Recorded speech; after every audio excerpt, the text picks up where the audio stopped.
Okay, so since I've reviewed the first one, might as well go on to review the second two from the Dusk Till Dawn trilogy. Now, the second one, completely standalone film. It has nothing to do with the Titty Twister bar from the first film. It has nothing to do with the first film, bar two of the characters who return. The main vampire from the first one who got killed, so I'm guessing this is based before the first one, but it doesn't make that clear.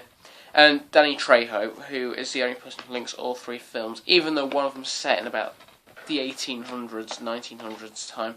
He is in it as well, which is a tad confusing, but there you go. It was actually, even though it says from Quentin Tarantino and Robert Rodriguez, it was actually only produced by them.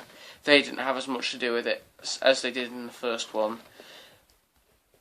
Like I said, no returning cast bar them two, and you wouldn't have known it was a sequel to it unless it says at the start, from Dusk Till Dawn to Texas Blood Money.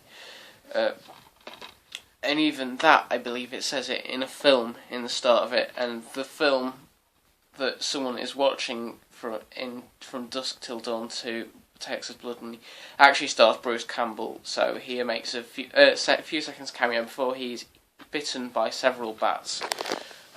Not as good as the first one, a bit more slow paced, not as much death. The standoff at the end is absolutely brilliant.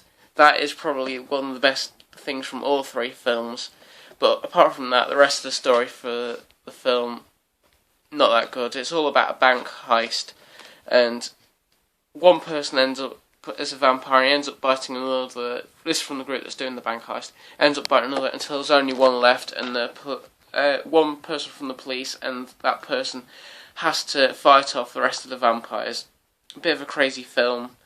Not as good as the first one. I'd probably have to give it 7 out of 10. It's the weakest one from the trilogy, and like I said, if you was watching it separately, you wouldn't have known it came from a trilogy. You'd just think it was a standalone film.